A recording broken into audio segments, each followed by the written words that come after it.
thanks to all for attending this morning. Thanks to Mauricio from Nokia for joining me as well here.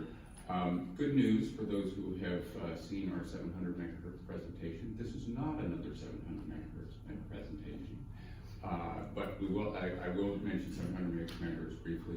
And I should say, this is also not about narrowband proprietary spectrum. So the focus for today is on 4G and 5G networks for 4G and 5G spectrum alternatives. There's a lot of interest in that. I will say, for those of you who have worked with us on narrowband, we continue to believe in those technologies. They make a lot of sense for a lot of applications. There's even a sort of aspect of that within the 4G and 5G world. But there's a lot of interest these days in private LTE. We think private 5G is going to be following on. So this is, as I said, a different topic. So very briefly about our business, most of you know us.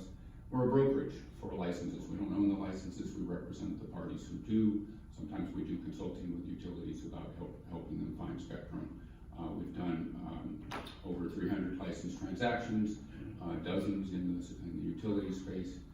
We actually have also a whole broadband. Our business, maybe most of you don't know this, started in providing broadband spectrum to companies like Sprint Nextel, and that was a company that's my former employer, and a lot of the wireless internet service providers.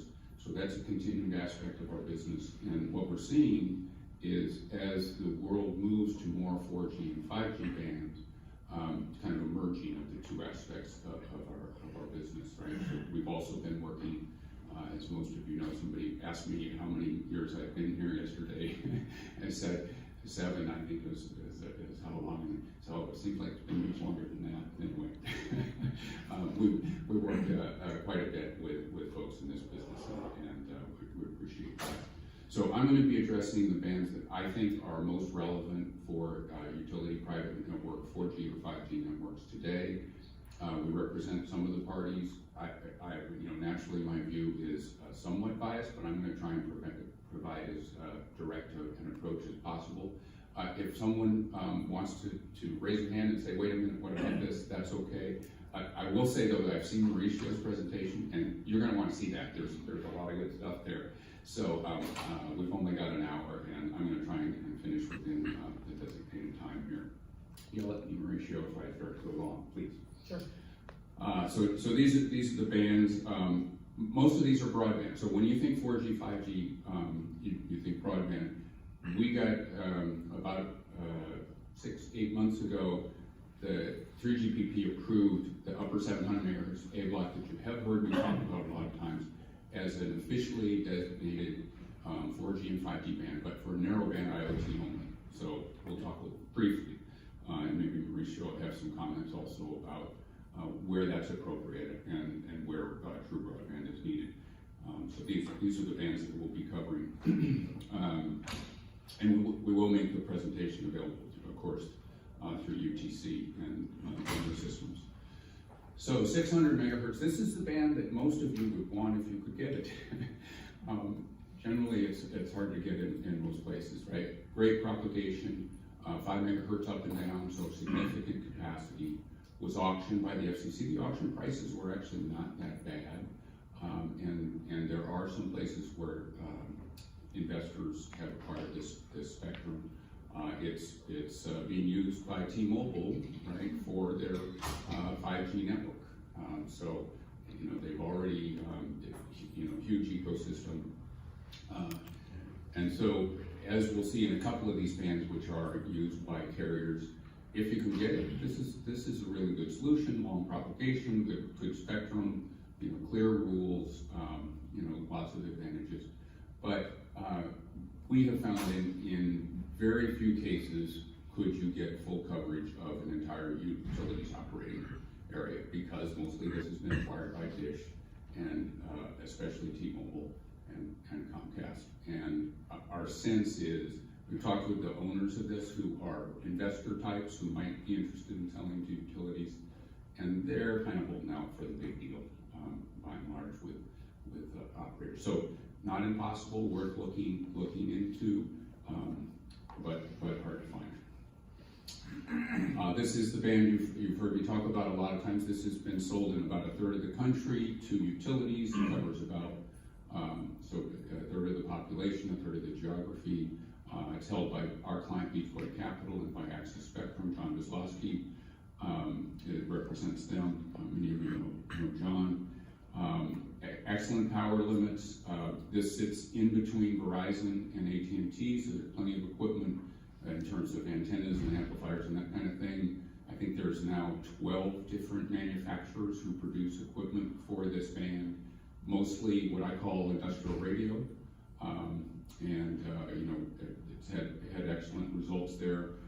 There is now also the option of doing NB-IoT, so that's a standard that is low speed, long latency. So you might ask, why would I do this, right? It's designed for huge numbers of devices.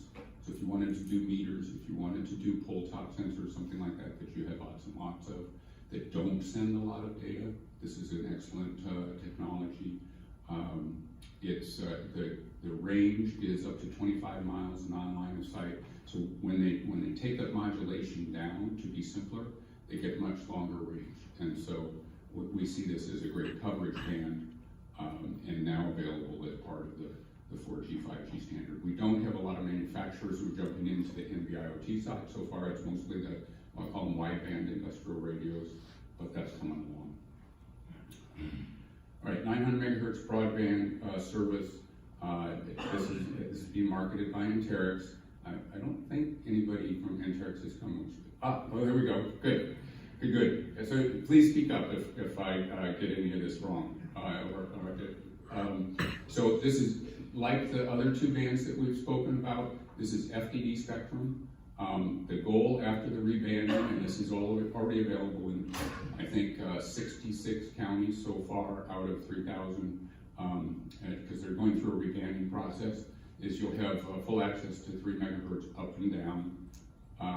It is being actively marketed to utilities. It's a variation on the international Band 8 standard, so it's different duplex spacing, there is an adaptation that has to be done from that national standard, but it's not a major change. It's just a change in the downlink, the spacing between uplink and downlink. So this is certainly worth having a look at. They're going through a question now asking 3GPP, is my understanding, and I haven't been directly involved with this, is will 3GPP adjust its standards to accept a 3+3 as a 5G band as opposed to just a 4G band, and we're waiting to see how that'll come out. Okay, this is a band where Select Spectrum is representing 1670 to 1675. It's from Legato Networks. The 1670 and 1675 megahertz band is Part 27 standard FCC rules, very high power, but up to 2,000 watts. You won't actually use anywhere near that, but very, very high power system. It is time division, so that the other technologies we've talked about are frequency division, separate uplink and downlink. This is one 5 megahertz channel. It's transmit and receive, and I view that as an advantage because you can set the uplink downlink ratio. Most utilities have more uplink than downlink.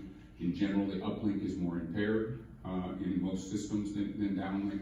So as a result, you'll find that your total capacity is set by, in most cases, how much uplink capacity you have. Well, in this case, you can adjust it, right? If you want 80 or 90% of the time associated with uplink, you get 80 or 90% of the capacity associated with uplink. We view that as very important. It's going through the 3GPP standards. We expect it to be 4G approved in December of this year, and then they'll follow on with 5G. An advantage of Legato is they've already been through the process. The band 24, 30 megahertz that is now being pulled for other applications was fully approved for 4G and 5G. So they've done this before, and we're confident that they'll be successful again. I'll be very brief on 2.5 gigahertz. This is what I did at Nextel and Sprint this is the spectrum I manage there. It's good spectrum in general. As you get higher in the spectrum band, obviously you have more and more propagation issues, but it's almost unavailable. We've leased it and sold it to a bunch of WISPs. It's been acquired predominantly by Sprint, now T-Mobile, and so if you can find it, might be good. You probably can't. All right, CBRS, this is one that we've been hearing a lot about. We think this is a very interesting band for close-in communications. Power limits are low. There's an option of a GAA tier, so you don't have to buy a license. You do, whether you buy a PAL license or not, and by the way, we offer licenses in this band. We've got several hundred of them available. Still a minority of the country, but we have them available. You need to pay a SaaS administrator. So Federated Wireless, Google is going to charge you on a monthly or annual, some sort of fee arrangement to keep track of this database. And I think you have some information in Mauricio's presentation regarding how that works. But essentially it's a reservation system. If you have the license, it's yours. If you don't have the license, then you're competing with other parties. But there's a database that helps manage that competition. And I think in theory, once it's granted for your use, you should be able to keep it within a given designated operating area. Much shorter range, though, than most of the technologies that we've been talking about. So I explained a lot of the pluses and minuses. This is our summary of the advantages and disadvantages of the different band. I'm not going to walk you through every chunk of this chart. I guess a thing I'd mention is that in terms of the bands that I think are of most interest to this group, they're kind of the middle three. Here's 700, 900, and 1670. In terms of standardization, that's an area to watch because both 900 and 1670 to 1675 are going through a standardization process. We expect those to turn greener, and that's worth watching. And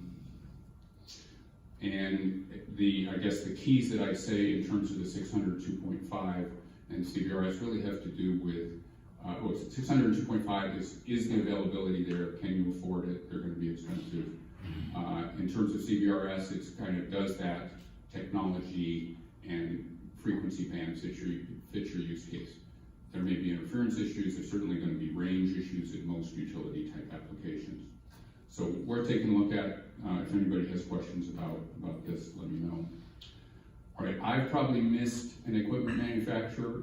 If I've missed one and you're out there and that you make 4G and 5G spectrum, please speak up and I'll apologize and we'll get it on the slide next time. I have missed one, as you can see. So that there'll be, I don't know, I think I do see GE on there, but please do come and see me.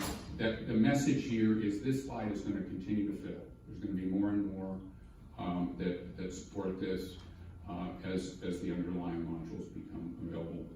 And then briefly, how am I doing on time? Fine. Okay. I wanted to mention that this concept that I've been calling duet, that's my name. The utilities, the carriers invented this long ago, right? It's low band for coverage, mid band for capacity. So this started with PCS spectrum in the 1990s, and it has continued, and all of the major carriers all around the world, since they have low band, sub 1 gigahertz is ideal to cover broadly, and then they use mid band where they need higher capacity. I think that's the mode we're going to be headed towards in the utility space. I'd encourage you to look at it early. We have a version that we recommend. It is influenced, of course, by who our clients are. I will admit that. But the concept is now you have a 3G, 4G, 5G technology standard for 700. You can get broad coverage with that using NB-IoT. You can also do similarly with industrial radio, not quite so broad in terms of the coverage, but higher speed. This is an example. It's showing state of Pennsylvania. This is not for a real network. This is, you know, designed by us, but you can get 25-mile range with that signal. And if you need just basic connectivity and you can accept the latency and relatively low speed of NB-IoT, you get broad coverage, relatively low cost for licensed spectrum and the equipment to support it. And then where you need extra capacity, you could supplement. I'm showing a 9-mile range here. That's a typical range with 1670 to 1675 megahertz in those places where you need it. So maybe you need that in urban centers, maybe you need that in a place where you've just got a particular density of equipment or a need for special monitoring. This is a way to step into 4G and 5G networking without, I think you probably saw the example yesterday from Southern companies. They've built a lot of sites. That's a big investment to do broadband throughout that whole region. If you need that, great. We support that. We'd love to see that, see you acquire that spectrum and those licenses. But this is a way to kind of step into it, either by starting with the broadband and then overlaying the narrowband at lower frequency or vice versa. So we encourage you to look at that. So what does that get you? Just the difference in modulation between broadband and narrowband IoT is 20 to 25 decibel advantage in your link budget. So it's a huge difference. We think it'll save you money. And then being part of the 4G, 5G standard, it brings you into the economics of the global ecosystem. So that's a big plus.